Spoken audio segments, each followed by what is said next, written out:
but it's going to be through this kind of method of direct action where we represent the real interests of this community and all these communities in Oakland, starting first and foremost with what the students actually deserve.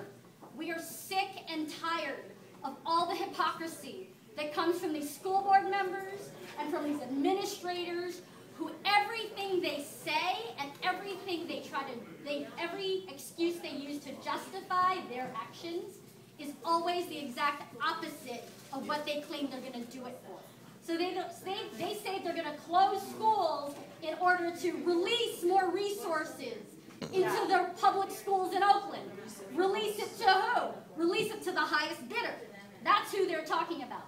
And the fact that on this agenda, they had, while simultaneously recommending and not approving a parent-driven, desperate attempt to hang on to their school's parent community charter application, while simultaneously not approving that, they have on their agenda to approve siphoning off that same school, Lizier Elementary School, to two separate other charter schools.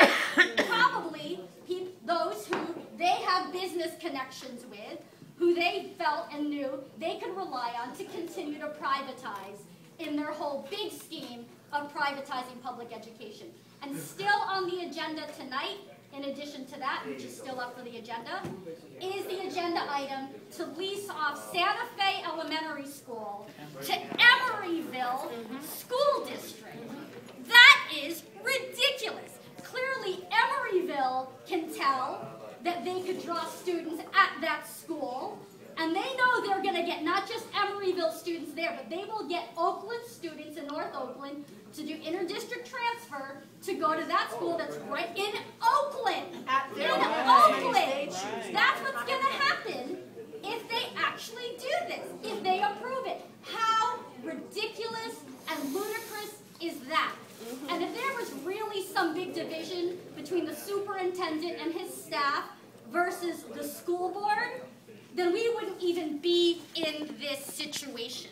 The only reason we started seeing what looked like the rumblings of some possible disagreement was simply because we are here and all the people were both inside and outside make it clear we're committed to keep these schools open, so they knew that they couldn't just get away with rejecting this charter application from the parents tonight.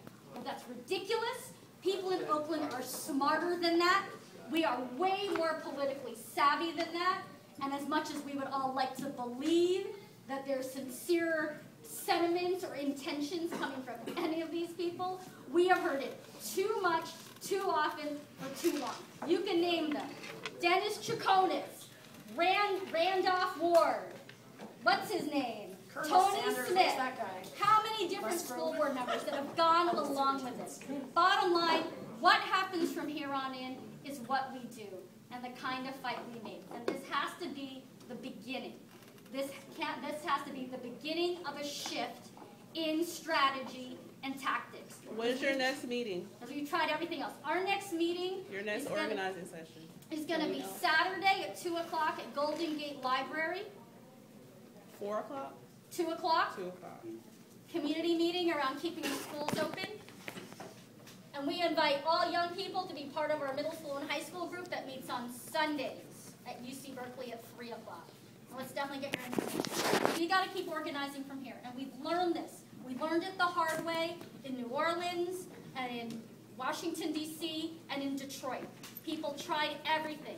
They took over school board meetings. They shut them down. People marched. Students walked out of school. People made arguments. People filed lawsuits. We tried that in Detroit. But none of those things alone is sufficient. And it wasn't until in Detroit where we started to occupy the schools that were being threatened with closure that we started to turn it around. And we saved schools and kept them open through that. So whether it's this here at this school board meeting or whether it's at one of the schools sometime between now and the end of the year, or a few times between now and the end of the year, that's the direction, and these are the kinds of tactics we've got to start taking. Because we've got to move beyond just speaking out and trying to make the best arguments, because what Stephen's saying is true. You can try to come up with the best argument, the best way to articulate it. That's not the problem. They understand and they fully know exactly what they're doing. They know and understand it very deeply and profoundly, and that's why they're going forward, because they actually agree with a free market, privatized model for public education. We have to do what we have to do. And that means we've got to organize direct action with the community and the students leading to make sure that we save these schools at the root, at those schools, where they're at, or right here, where they try to make these decisions and act like they have legitimate credibility or authority. We make clear they don't.